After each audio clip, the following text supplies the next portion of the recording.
ஆனதே இவள் மழலையின் மொழி கேட்டு.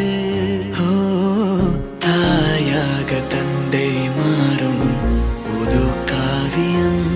ஓ இவன் வரைந்த கிறுக்கலில் இவளோ உயிரோவியம். இரு உயிர் ஒன்று சேர்ந்து இங்கு ஓர் உயிராகுதே. கருவறை இல்லை என்ற போதும் சுமந்திட தோணுதே. வெளியோரம் ஈரம் வந்து குடை கேட்குதே. ஆரிரோ ஆராரிரோ இது தந்தையின் தாலாட்டு. பூமியே புதிதானதே இவள் மழலையின் மொழி கேட்டு.